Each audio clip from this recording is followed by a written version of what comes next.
नमस्कार मित्रांनो, आज या मालिकेमध्ये आपण पाहणार आहोत. रुद्र आता साहेबांना म्हणत असतो, शुभंकर तुमच्या घरात आला, एवढं मोठं कांड केलं आणि तुम्ही काहीच केलं नाही. तुम्ही शिक्षण मंत्री होता तरी सुद्धा तुमचं काहीच चाललं नाही सर, काय हे. रुद्र आता मुद्दाम चिडून देत असतो साहेबांना. हे त्याला थांबवलं. आता विश्वंभर साहेब सुद्धा चिडलेले असतात. काय विचारलं? काने थांबवलं म्हणजे मी थांबवण्याचा प्रयत्नच केला नाही का रुद्र? कोणीच्या डोक्यावर बंदूक लावली होती त्यांनी आणि अशा परिस्थितीने त्याला थांबवायचं होतं का? म्हणजे माझ्या पोरीच्या जीवाला काही झालं असतं तर? आणि माझ्या आज पत्नी होणार होत्या, दुर्दैवाने त्या शुभंकरच्या पत्नी झाल्यात. खूप रडत असते, खूप रडत असते. काळजी करू नको शुभंकर, श्रावणी काय त्याची कायमची पत्नी बनून राहणार नाही आणि जास्त काळ तर अजिबात नाही. सर माझी बदनामी झाली, माझा इन्सल्ट झाला, त्याचं काय? काही का असे ना, मी काय त्याला सोडत नसतो. आता इतका चिडलेला असतो रुद्र आणि शुभविषयी राग व्यक्त करत असतो. अशी काय अद्दल घडवणार आहे ना त्याला की बस.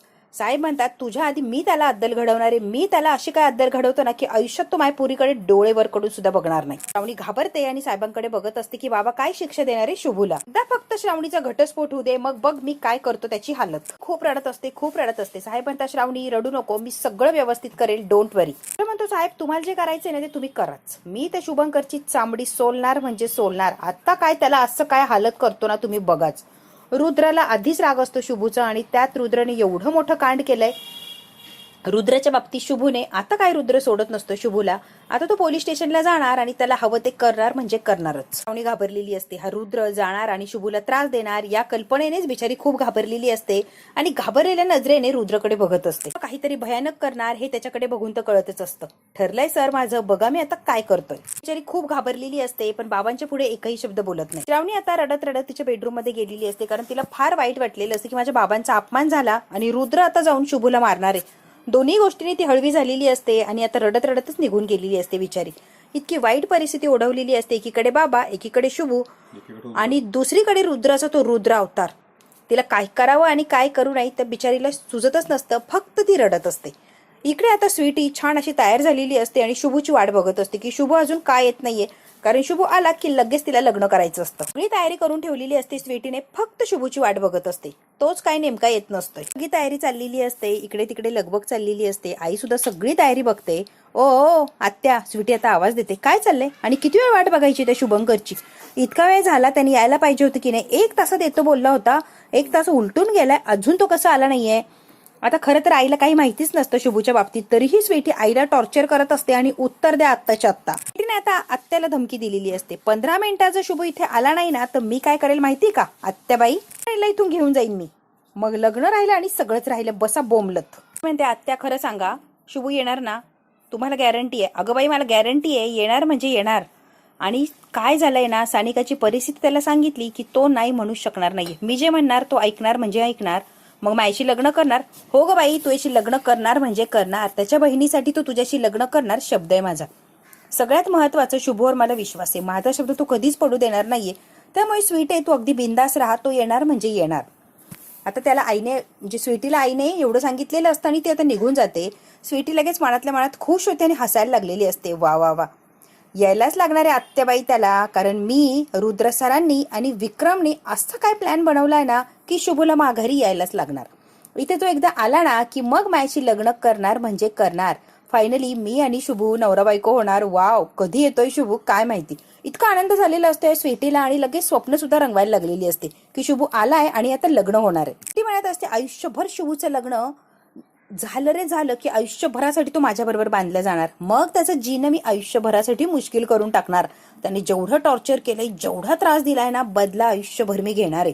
अशी काय शुभूची जिरवणार आहे? फक्त एकदा लग्न होऊ दे, मग बघ शुभू माझ्याबरोबर लग्न केले, आयुष्यभर पस्तावा करत बसेल.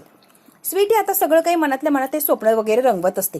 तेवढ्यात काय आलेले असतात सानिका, म्हणजे आपली नवरीबाई. आता समोर सानिकाला बघितल्यावर लगेच स्वीटी पुढेच येते. वा वा वा वा वा, काय दिसतीये, एकच नंबर, एकच नंबर. खरंच काय दिसते, माझी नजर लागायची ग तुला. काय काय सानिका, माझी भाऊजाई बनायला तयारच ना तू? आवडेल ना तुला मी ननंदबाई म्हणून? नाही का, मला वहिनी बोलायची सवय लावा. स्वीटे स्वीटे करायचं नाही, वहिनी बोलायचं, कारण मी तुझी वहिनी बनणार आहे. हसत असते, इतकी हसत असते स्वीटी. फुल कॉन्फिडन्स असतो की रुद्राने, तिने आणि विक्रमने जो काही प्लॅन बनवलाय तो अगदी परफेक्ट होणार आणि यांच्या जाळ्यात बिचारा शुभू अडकणार. कमालीची खुश असते ती.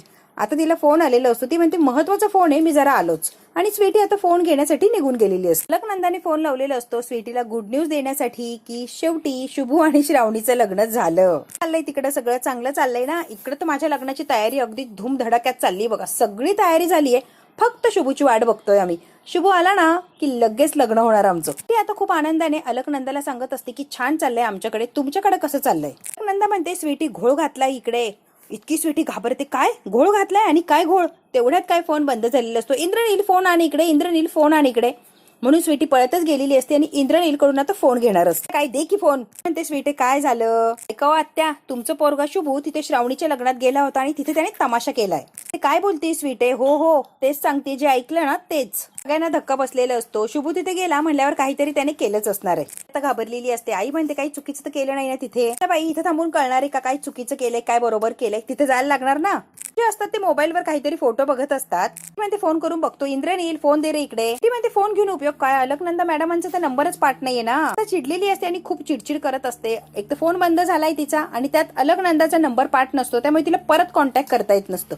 गुरुजी मात्र मोबाईलवर काहीतरी बघत असतात आणि त्यांना जरा आश्चर्य वाटलेलं असतं. गुरुजी म्हणतात काय हो, तुमच्या मुलाचं नाव शुभंकर आहे का. होय.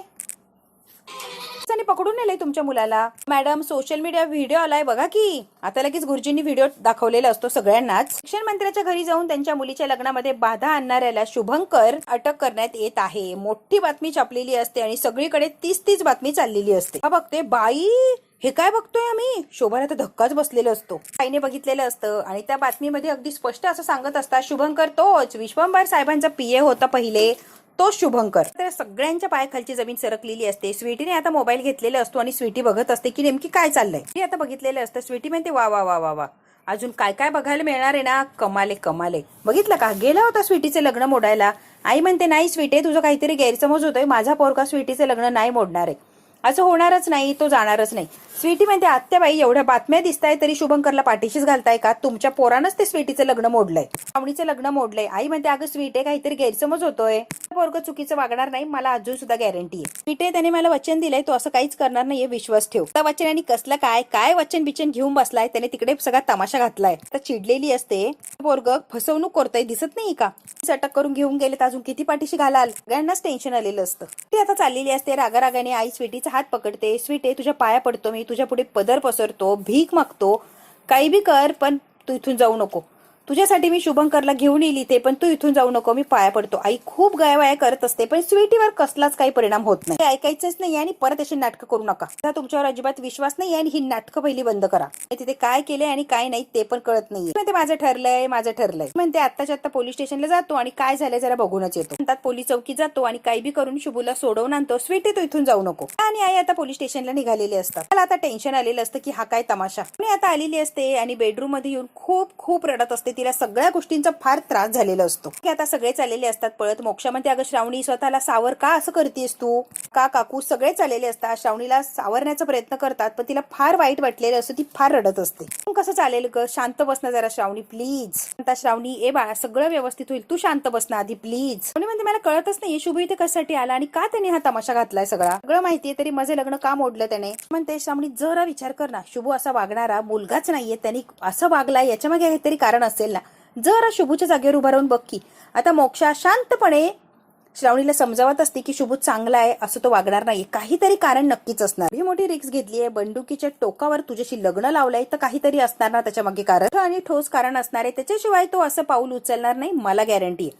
मोक्षाने शांत डोक्याने सगळं काय आता श्रावणीला समजून सांगण्याचा प्रयत्न केलेला असतो. तुला काय म्हणायचंय. आता पृथ्वी म्हणायला लागलेलं असतो. शुभू खाली जे बोलत होता क्रांती मेहंदीवाली जे काही सांगत होता तो सगळं काही रुद्रबद्दल ते सगळं खरं आहे. रवीबद्दल जी काही गोष्ट सांगितली म्हणजे रुद्राची ती पहिली बायको तिच्याबद्दल जी काही गोष्ट सांगितली सगळी खरी होती असं म्हणायचंय का मोक्षा. म्हणतो की ती गोष्ट जर खरी असेल तर खरोखरच रुद्र फार डेंजर माणूस आहे. मग काका म्हणतो खरंच रुद्र वाईट माणूस आहे का. त्यांच्यात आता चर्चा चाललेली असते. म्हणते मामा मला हीच शंका आहे. पृथ्वी मामा प्लीज माझ्यावर विश्वास ठेव, तू शुभ उगाच असं करणार नाहीये. म्हणतो म्हणजे तुम्हालाही तेच वाटतंय. अपर्णा म्हणते हो, श्रावणीला सुद्धा रुद्रबद्दल गेले 4-5 दिवस वेगळं काहीतरी संशय, वेगळंच काहीतरी फिलिंग येत होतं. तिला जरा संशय येत होता रुद्रच्या वागण्या बोलण्यावर. तो काहीतरी विचित्र असंच वागत होता आणि शुभूने जे काही केलंय ते कदाचित खरं असेल. शुभ उगाच इथे लग्न मोडायला येणार नाही आणि एवढी मोठी रिस्क तो घेणार नाही. श्रावणीचा तमाशा तो कधीच करणार नाही, त्याच्या मागे काहीतरी कारण असणार आहे. सगळ्यांना शुभूची बाजू आता पटलेली असते. श्रावणीला विश्वास बसत नसतो. म्हणते शुभूचं तुझ्यावर प्रेम आहे ना श्रावणी, म्हणून त्याने तमाशा घातला नाही. तुझी काळजी आहे, रुद्र खरंच वाईट आहे म्हणून त्यांनी तमाशा घातला आणि तुझं आयुष्य वाचवलं. जरा विचार कर ना तू. प्रेम करतो म्हणून शुभू हे नाटक नाहीच करू शकत. जरा श्रावणी विश्वास ठेव. काय वाटतंय काकू? शुभूने खरंच माझं आयुष्य बर्बाद होण्यापासून वाचवलंय मला? असं काही नाहीये काकू. त्याने जर असं केलं असेल त्याचे परिणाम काय होतील याचाही विचार केला नाही का त्याने? कुठे बाबांनी मला स्वीकारलं होतं, बाबा कुठे प्रेम करायला लागले होते, माया करत होते माझ्यावर, आणि याने असं करून सगळंच बर्बाद करून टाकलंय. लहानपणापासूनची इच्छा आत्ता कुठे पूर्ण होत होती. शुभूने येऊन सगळाच पचका करून टाकलाय. पूर्ण करायला पण तयार होते फक्त आणि फक्त बाबांच्यासाठी. तिने मला बाबांच्या समोर खोटं पाडलंय. काय झालं असतं काकू? रुद्र सर जर वाईट असतील आपण समजूया. त्यानंतर काय होईल? फार फार तर मारतील, त्रास देतील, टॉर्चर करतील. बरोबर आहे ना? मी सगळं सहन केलं असतं फक्त आणि फक्त बाबांच्या प्रेमासाठी. बाबांच्यासाठी ते सुद्धा सहन करायला तयार आहे. फक्त मला बाबांचं प्रेम महत्वाचं आहे. पण ते थांब ना,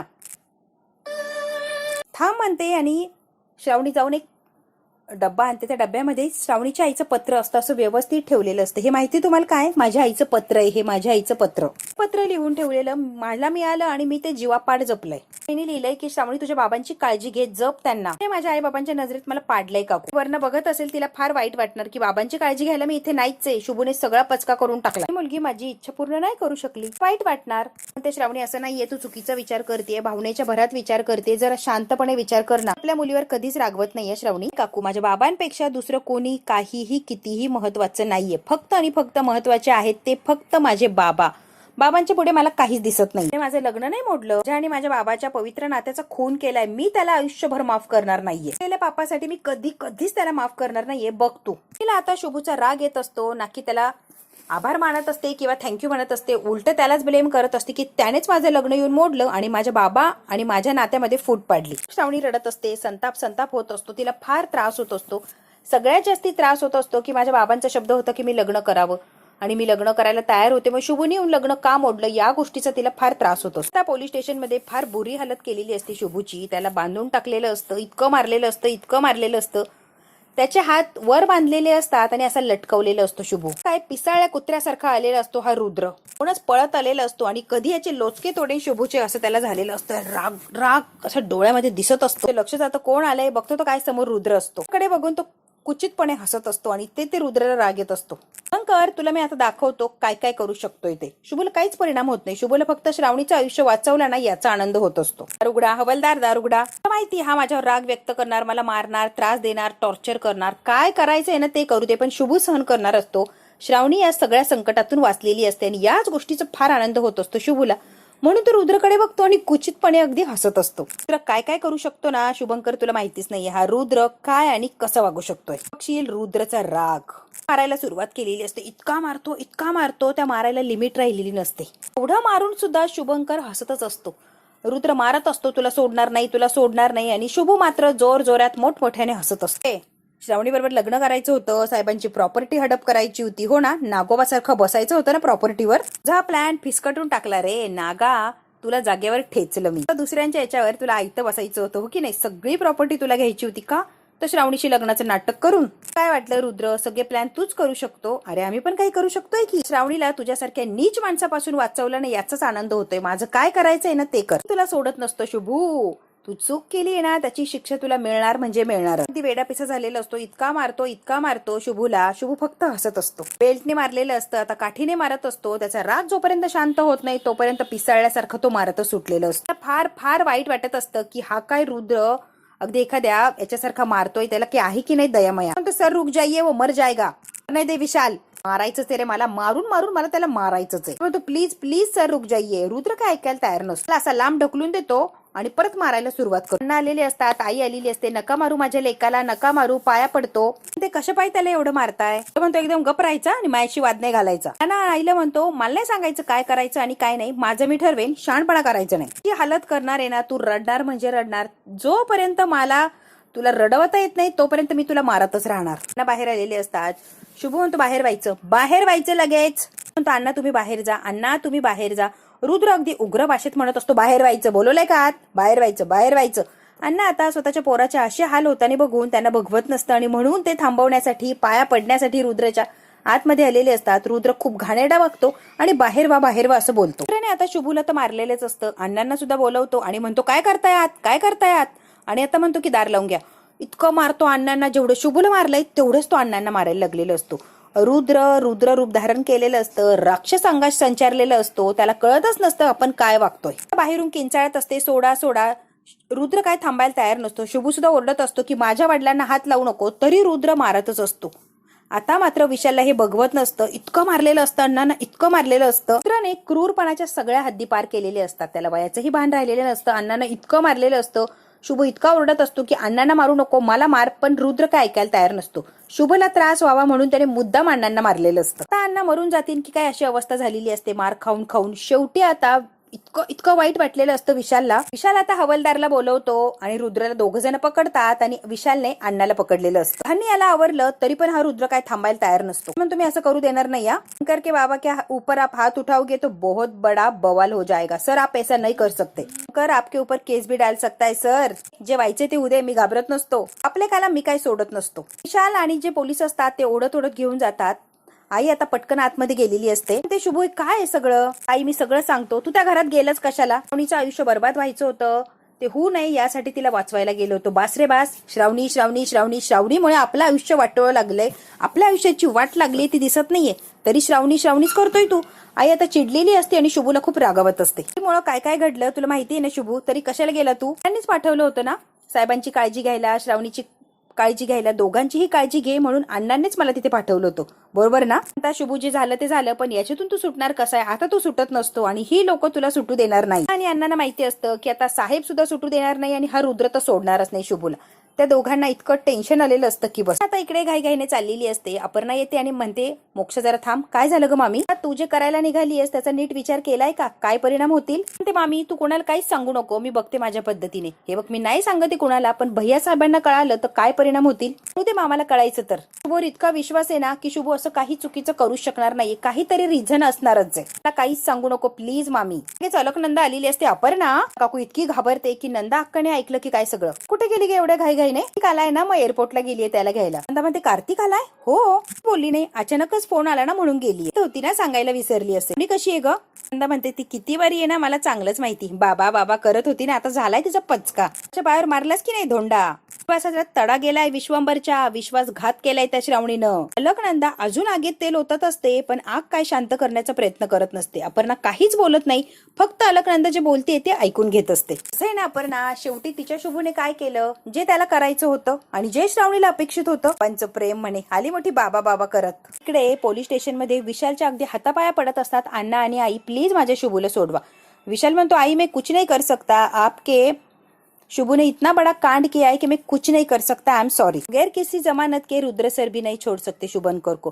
आणि आईला आणि अण्णाला माहिती की आपण कुठून जमानत आणायची. मोक्ष आलेली असते वकील घेऊन. काकू काका शुभू कुठे कसा आहे. ते बाई तू कशाला आली, तू जरा लांब राहा ग. कुटुंबामध्ये कोणाशीच मला बोलायचं नाहीये, माझ्या पोराची हालत तुमच्यामुळेच झाली. जा शांत व्हा, मी शुभूला जामीन द्यायला चालली, मी बोलतीये ना, तुम्ही जरा शांत व्हा. सरांशी बोलती मी, तुम्ही जरा शांत व्हा. तो मोक्ष मॅडम तुम्ही काय करता इथे. ते वकील साहेब पेपर द्या, तुमचा जामीन घ्यायला आलीये मी. आणि पेपर वगैरे सगळे रेडी केलेले असतात. आता शुभूला जामीन मिळणार म्हणजे मिळणार. जामीनचे पेपर वगैरे सगळं रेडी करून आणलंय म्हणल्यावर रुद्रच्या पायाखालची जमीन सरकलेली असते. त्यांनी कल्पनाच केलेली नसते की शुभूला सुद्धा जामीन मिळू शकतोय.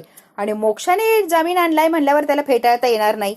आता मात्र रुद्र फक्त मोक्षाकडे बघत थांबलेला असतो. बघू मित्रांनो शुभूला जामीन मिळणार का, की रुद्र यातून सुद्धा अजून काहीतरी मार्ग काढेल. हे जर बघायचं असेल ना तर बघायला लागणार आपल्याला पुढचा भाग. हा भाग इथेच संपतो. व्हिडिओ आवडल्यास लाईक शेअर सबस्क्राईब नक्की करा. धन्यवाद मित्रांनो.